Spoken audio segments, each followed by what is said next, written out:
Enfim, Mauro, fala para a galera aí, né, o que você apurou, as informações novas que você tem, como é que está a situação nesse momento da renovação entre Flamengo e Bruno Henrique. Além da opinião, Mauro, agora a informação. O que tem de concreto na renovação com o Gabriel? Eu vi que você falou nas suas redes sociais, no seu canal, que está muito perto de acontecer, que as negociações avançaram. Conta para a galera, então, exatamente como é que está essa questão da renovação do Gabriel Barbosa.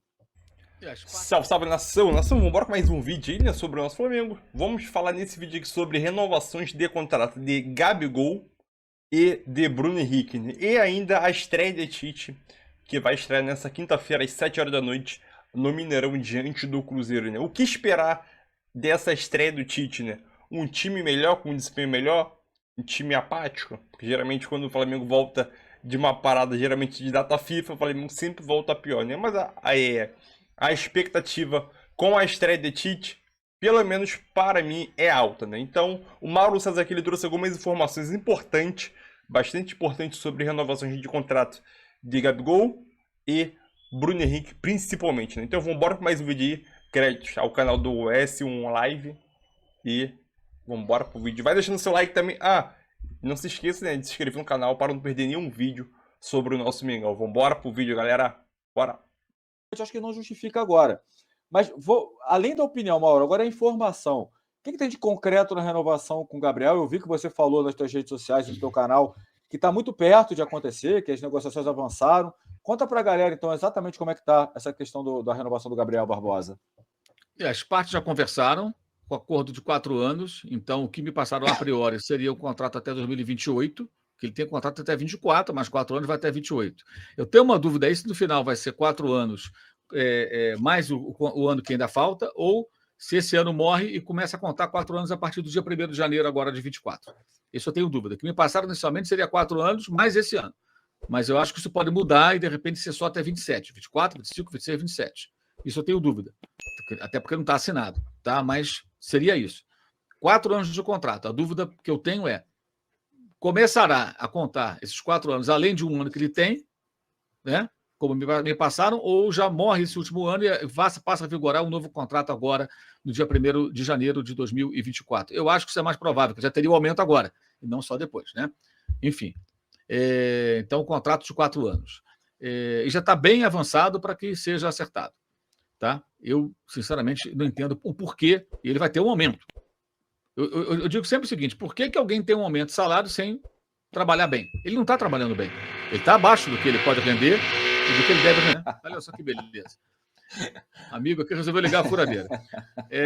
Então, eu acho que isso não faz muito sentido, mas a diretoria está com uma pressa muito grande para renovar esse contrato. O motivo, eu sinceramente não sei. Não sei por que essa pressa toda.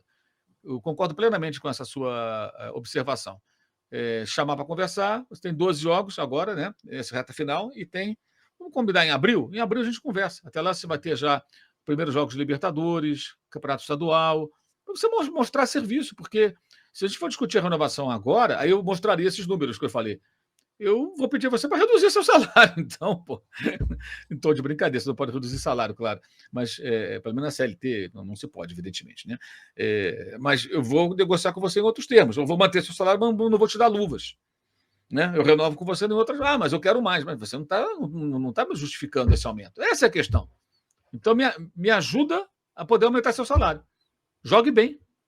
Cobrança, gente. Cobrança. Mas não, estão renovando já, uma pressa danada. Eu, sinceramente, não compreendo por quê. Eu acho injustificável isso nesse momento. Ah, mas e se no meio do ano ele assinar um pré-contrato? É paciência. Se ele quiser ir embora, alguém vai pagar ele mais do que o Flamengo paga? Se aparecer alguém, sorte dele. O Gabriel já deu retorno ao Flamengo. O investimento que o Flamengo fez nele foi muito alto, mas deu retorno. Se ele tiver que encerrar a passagem dele pelo Flamengo ano que vem, que seja assim. Aliás, se for para o ano que vem ele jogar como está jogando esse ano, olha, talvez o menor negócio fosse você realmente ficar sem ele, porque esse ano ele não justifica o que ele custa. Mas nem de longe, nem de longe. Aí a questão que é a renovação, porque existe alguns pontos discordantes entre o que os empresários, os representantes, os jogadores querem, o próprio jogador em si e o clube.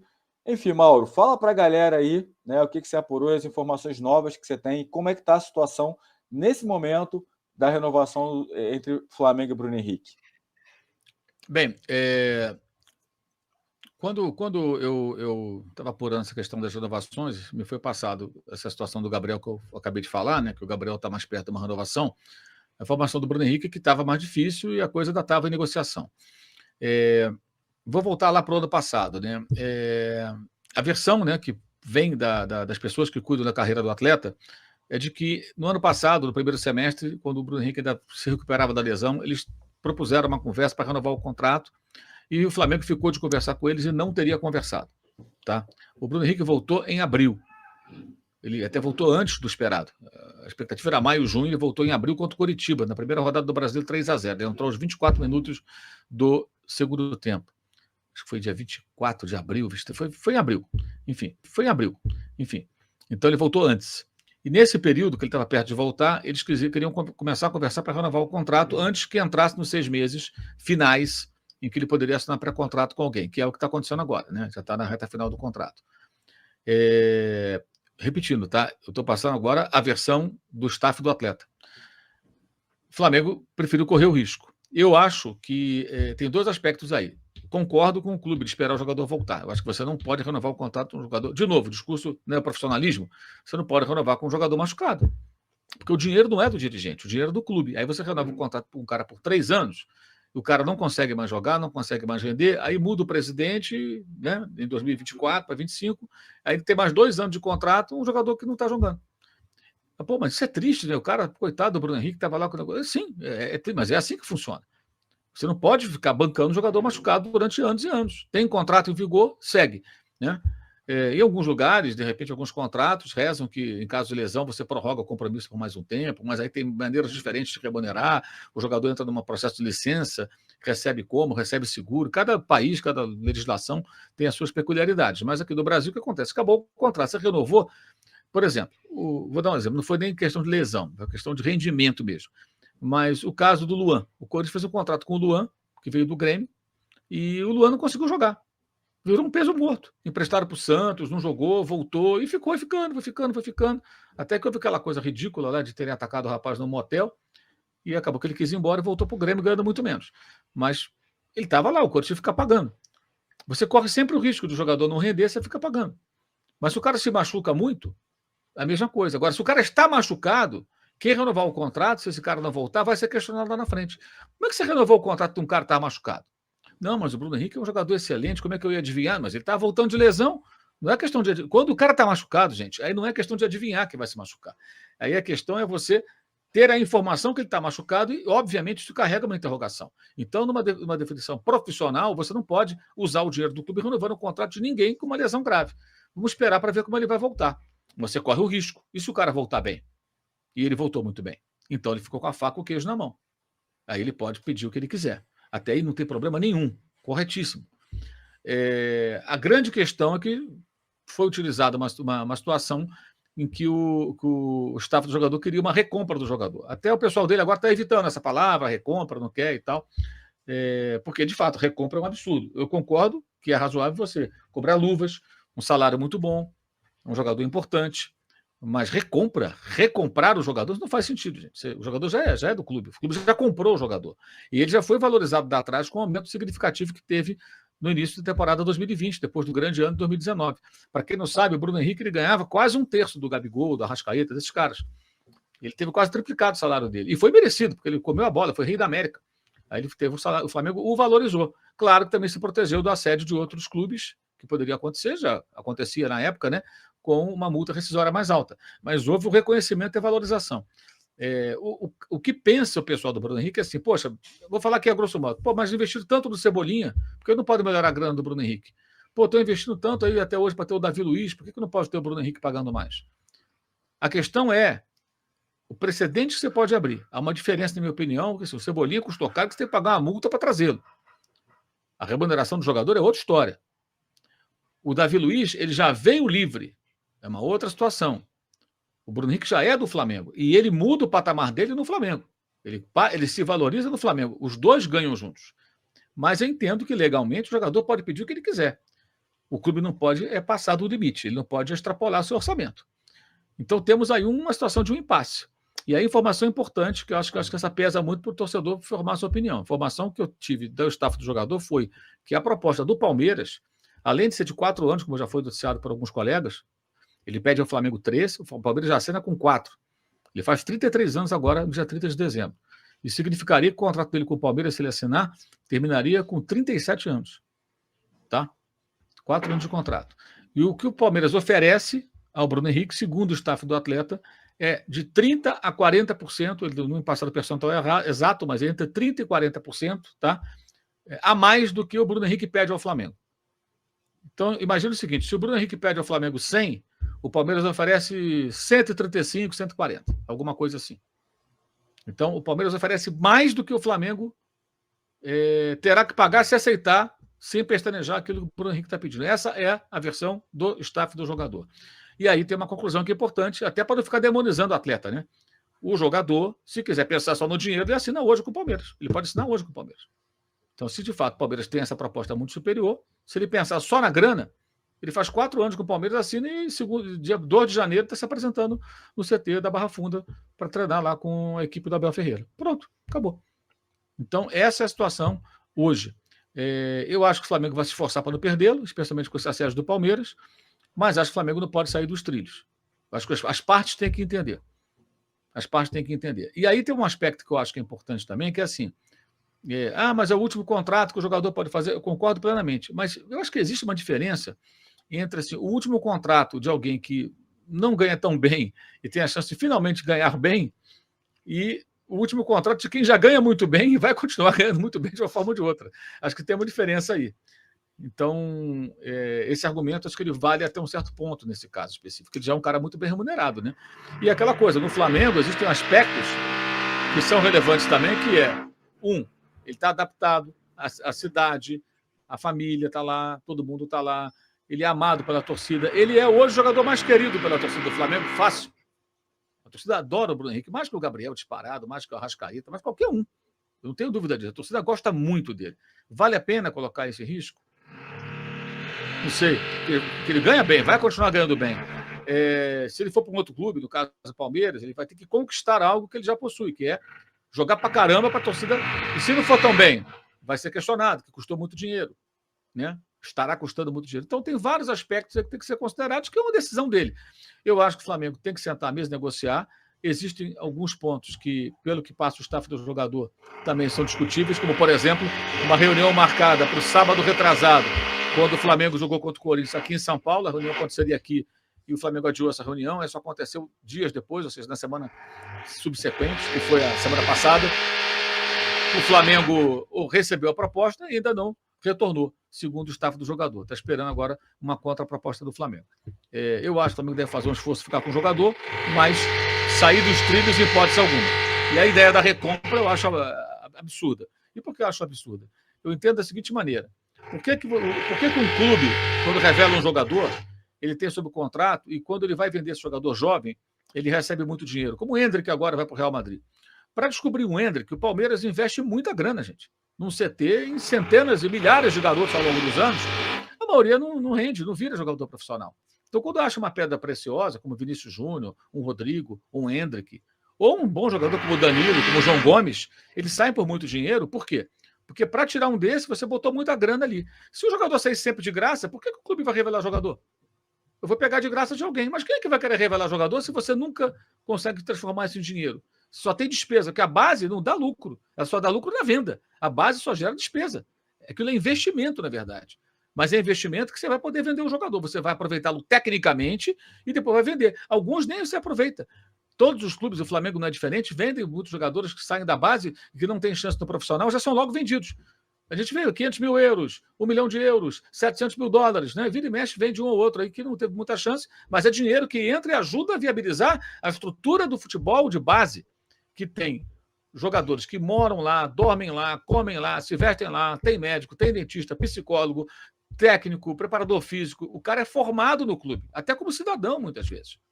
Então, esse investimento tem que ser recompensado. E quando você adquire os direitos pagando uma multa, é claro que você, tendo o cara sob o contrato, você vai ser indenizado, caso ele queira ir embora para outro clube, queira levá-lo, porque você fez um investimento, você tem que ser ressarcido. Essa é a lógica do mercado. Agora, o jogador, ele não faz investimentos nele mesmo, entendeu? O jogador não gasta 15 milhões de euros nele mesmo, é o clube que gasta. O jogador não mantém uma estrutura de milhões de reais para ele treinar. É o clube que tem aquela estrutura e o traz para dentro dessa estrutura e o desenvolve. Então, eu não entendo como razoável falar em recompra do jogador, porque o jogador ele vende os serviços que ele tem e não a sua formação, digamos assim, ou o seu valor de mercado. Então, ele pode reivindicar um salário, claro, luvas, porque olha, você não está pagando para me contratar. Então, agora, há uma diferença, na minha visão, entre você trazer de fora, que é o que o Palmeiras está tentando fazer, né, e você ter o jogador. Porque o Flamengo já investiu no Bruno Henrique. Foi um grande negócio, isso é inegável. Foi muito barato pelo que ele apresentou. Mas ele também cresceu de rendimento no Flamengo. Por quê também? O Flamengo o cercou de grandes jogadores. E com um grande treinador, Jorge Jesus. E aí ele virou outro patamar. Né? Do Santos, até pelas dificuldades do clube, ele já era um jogador muito bom, mas ele tinha um problema de vista. E o Flamengo contratou a si mesmo, apostou nele. Então existem vários pormenores. De novo, a conversa do profissionalismo. Eu acho que tudo isso tem que ser colocado à mesa. O Bruno, o agente do Bruno, representante do Bruno, tem isso, isso, isso. E ele vai colocar os argumentos dele. Então, olha, você cede um pouco aqui, cedo ali. Por exemplo, ele quer 3 anos de contrato. O que eu acho que seria razoável. Você quer 3 anos? Vamos fazer 2. E o terceiro, vamos vincular ao seu desempenho. Se você fizer X jogos em 2025, automaticamente renova para 2026. Vamos fazer assim? Você não confia no seu taco? Você não está certo de que você consegue jogar 3 anos? Vamos fazer dessa maneira. Ah, mas eu vou fazer mais. Se você jogar um percentual ainda maior, eu te dou um bônus. Se você for titular em mais jogos ainda, eu te dou um bônus. Vamos dar um número hipotético. Se você for titular em 25 jogos, você renova automaticamente. Se você for titular em 40 jogos, 40 jogos, tá? Na temporada, eu te dou um bônus de X. Eu te pago mais. Eu renovo e te pago mais. Porque aí você tem a confirmação de que o cara está sendo útil, está sendo escalado. Então, eu acho que existem mecanismos, maneiras de você negociar isso de uma forma boa para todo mundo. Agora, se ele pensar só no dinheiro, ele assina hoje com o Palmeiras. Então, isso é importante, informação que eu julgo muito importante, até porque tem muito torcedor que está com raiva do cara. Eu acho que não é para ter raiva dele. Acho que nem da diretoria, que também, no aspecto, se marcou a reunião e não fez, lá no Vitória Conversar, também errou. Né? Mas eu estou falando de um lado, não vi o outro lado ainda. Agora, a diretoria também não poderia renovar o contrato do jogador machucado. Por que o Rodrigo Caio não vai ficar? A não ser que ele consiga mudar esse cenário agora nesse final de ano com o Tite. Porque o Rodrigo Caio, sabe-se, não consegue ter rendimento físico. Então o Flamengo não quer renovar por isso. Pô, mas ele é um cara legal, um ótimo jogador, assim, todo mundo gosta muito dele, as palavras sobre ele sempre são muito generosas, elogiosas, mas ele não consegue jogar. Então o Flamengo não pode ficar renovando a vida inteira com o Rodrigo Caio e ele está sempre machucado. Agora até ele está bem, né? O São Paulo que não escalava. Mas ele se machuca, volta, se machuca, volta, se machuca. Por que o Flamengo não vai renovar com o Felipe Luiz? Pô, o cara joga de terno. Pois é, mas, cara, ele não está mais conseguindo jogar. Ele para, se machuca, volta. É uma pena, mas a idade chega e o jogador não consegue mais atuar do mesmo nível. Então, assim, isso são decisões profissionais. E muita gente elogiou o Palmeiras quando tomou algumas decisões desse tipo, como, por exemplo, não renovar com o Felipe Melo, que queria rejuvenescer o time, não renovar com o Jailson, não renovar com o William Bigode, não renovar com o Daverson, que fez um gol histórico. Por quê? Porque concluiu que aquele momento daquele jogador já havia passado. Chegou a bater o pé também um pouco na renovação com o Dudu, para não dar tudo que o Dudu queria. No final deu muito. Né? Muito. Ele acabou dando muito. Mas o Dudu é o maior jogador do Palmeiras nessa era vitoriosa. E o Dudu tem uma coisa, ele nem está jogando a boa temporada, mas eu vejo o Dudu com uma entrega muito grande. Sim. O Dudu, ele pode jogar até não tão bem, mas ele luta pra caramba. Ele foi contratado e ele virou um grandíssimo jogador no Palmeiras. Isso é um outro ponto importante também. O Bruno Henrique é a mesma coisa, ele virou um grandíssimo jogador no Flamengo. Então, todos têm suas razões, mas é preciso sentar de forma razoável e conversar. Mas eu acho importante entender isso, até por uma questão de justiça. Se o Bruno Henrique quisesse, hoje, só dinheiro, ele assinava com o Palmeiras. Já teria o contrato, pré-contrato assinado. E ele, segundo o seu staff, eles não estão negociando com o Palmeiras para fechar, tem a proposta, porque querem ouvir o Flamengo. Então, cabe agora ao Flamengo tentar definir essa situação. E se por acaso a pedida for muito acima, cabe aos dirigentes explicarem, olha, está muito acima do que a gente pode pagar dentro do nosso orçamento. Mas aí tem uma contradição. Como é que você renova com o Gabigol e não renova com o Bruno Henrique? Já que o Gabigol está jogando mal, o Bruno Henrique está jogando bem, e o contrato de um acaba agora, o outro no ano que vem. Aí eu não entendo. Porque o Gabigol é um ídolo muito grande, sim, mas ele vai viver disso? Então renova com o Zico, gente. Está com 70 anos. Paga um salário para o Zico. O Zico é o nosso ídolo rubro-negro para toda a eternidade, né? Agora eu falo até como rubro-negro aqui. Pô, é lógico. Que isso, gente? Chegou uma hora que não dava mais. O Zico não podia mais jogar, parou de receber salário. Então não tem sentido. O Gabigol tem que entregar. O Bruno Henrique está entregando. Isso aí me parece um contrassenso. Você acelerar a renovação do jogador em má fase e que não demonstra nenhuma autocrítica sobre essa má fase, o que é algo preocupante, e o outro que está jogando muito bem, o contrato termina agora, você não define a situação. Deveriam priorizar a discussão com o Bruno, não com o Gabriel, na minha opinião. Qual a expectativa para a estreia de Tite no Flamengo? Letra A, um time imbatível. Letra B, um início sem expectativa ainda. Letra C, um time apático e previsível. Ou letra D, um desempenho um pouco melhor? O que você acha, Mauro? Eu acho que vai ter um desempenho melhor. Acho que já vai ser um desempenho melhor. A grande maioria também foi com você. Confiante. Está confiante, Mauro, para um belo trabalho do Tite? Eu acho que sim. Eu acho que ele tem um perfil bem adequado para um elenco, que é um elenco mimado, complicado, mas ele sabe lidar com esse tipo de jogador, com a boleirada. E ele, tecnicamente, ele é bom, né? O Tite é um bom treinador. Ele não foi bem na Copa do Mundo, nas duas, ficou de fato aquém. Todas as críticas que recebeu, elas foram pertinentes.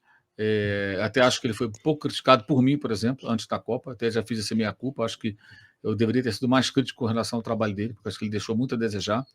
Esperei demais assim que na Copa ele pudesse apresentar algo mais que não apresentou, mas isso não invalida a sua qualidade como técnico. Ele é um bom técnico e eu acho que ele pode fazer um trabalho muito bom. Não é retranqueiro, isso é uma bobagem que as pessoas falam, desinformação, é só observar os últimos trabalhos dele. A própria seleção brasileira não tinha nada de retranqueiro. O segundo volante dele era o Paquetá, né? E jogavam vários atacantes. Até na convocação mesmo, até questionei, ele contratou com muitos jogadores de ataque, né? Para a Copa do Catar. Então, eu acho que exatamente. Então, eu acho que ele tem, sim, todos os predicados para fazer um trabalho muito bom no Flamengo. Eu acho que vai funcionar. Acho que agora a meta é a vaga na Libertadores, que não é uma meta muito complicada, né? E aí, conseguindo isso, trabalhar para o ano que vem com mais tempo. Pensar em título agora é muito improvável. Ele terá que fazer uma arrancada espetacular e torcer por muitos tropeços do líder, o Botafogo. Não é provável que aconteça. Então é isso aí, nação. Mais um vídeo aí para o canal, né? Flamengo nessa quinta-feira enfrenta o Cruzeiro fora de casa na estreia do Tite. O Tite fez algumas mudanças no elenco aí, né? Teve a volta de Eric Pulgar, né? Voltou bem mais cedo aí porque ele ficou suspenso para o segundo jogo, né? Então acabou sendo suspenso. Na manhã dessa quarta-feira, né? O Pulgar, o Gerson e o Arrascaeta, né, chegaram ao Ninho do Urubu para realizar o treinamento normalmente, né, após servir suas respectivas seleções, né. Ambos, Gerson e Arrascaeta, praticamente não entraram no jogo. E o Gerson retornou e já foi logo treinar, né, na manhã dessa quarta-feira. E o Arrascaeta voltou também junto com o Gerson, só que ele foi direto para a academia, né. Então o meio só ficou apenas na academia, né, tentando fazer reforço muscular, né. Tá dizendo aqui que o treinador fez alguns testes, mas o time que deve entrar em campo vai contar com o Gerson no setor de meio de campo, além de Thiago Maia e Pulgar, né? E no ataque, né, o Pedro ainda continua ganhando essa vaga, essa disputa, né, em cima do Gabigol, né? E na zaga também tem uma mudança, né? Na zaga, o Davi Luiz é o substituto de Léo Pereira, porque o Léo Pereira está suspenso como terceiro cartão amarelo, né? E qual é o provável time do Flamengo? Então, esse aqui é o provável time do Flamengo, né? O provável time do Flamengo é Rossi, Wesley, Fabrício Bruno, Davi Luiz e Ayrton Lucas, né? Thiago Maia, Érico Pulgar, Gerson, Everton Ribeiro, Bruno Henrique e Arrascaeta. Lembrando que o Arrascaeta, possivelmente, questão de desgaste, né? Mesmo não atuando muito nesses dois jogos pela data FIFA, devem, se ele for relacionado também, né, tem essa situação, ele deve ficar no banco e possivelmente entrar no decorrer do jogo, né? Então, Bruno Henrique e Pedro são os jogadores de ataque para comandar esse time para ver se a gente consegue ganhar o jogo e ainda continuar sonhando com o título, que é uma coisa difícil, né? Então, é isso aí. Eu acho que, na minha visão, essa é a escalação ideal para esse Flamengo, né? Eu não mudaria nada. Gabigol no banco, certinho. Ah, lembrei. Só mudaria o Davi Luiz, né? Mas como o Léo Pereira está suspenso, o Davi Luiz entra, né? Mas uma escalação, para mim, que é a ideal para esse exato momento, né? Mas deixa tua opinião. É isso aí, tamo junto. E a situação do Bruno Henrique, né? Acho que o Bruno Henrique fica assim. uma situação meio complicada pela proposta do Palmeiras, mas uma proposta maluca e o Mauro César falou tudo. Se for por questão de dinheiro, ele vai para o Palmeiras, né? Porque o Bruno Henrique já tem dinheiro. Então, não deve fazer diferença. Nem tudo na vida é dinheiro, né? E a situação do Gabigol, né? O Flamengo tá dando prioridade à renovação de Gabigol ao invés do Bruno Henrique, né? O motivo, eu não sei, mas os dirigentes do Flamengo estão meio malucos dando prioridade à renovação de Gabigol antes a do Bruno Henrique, né? Lembrando que o contrato do Gabigol só termina em dezembro de 2024 e do Bruno Henrique termina daqui a 2 meses, né? Tem isso também, né? Então, vai deixando tua opinião se essa, na tua opinião, é a escalação ideal para o Flamengo enfrentar o Cruzeiro, né? Após uns 10, 12 dias aí pela data FIFA, né?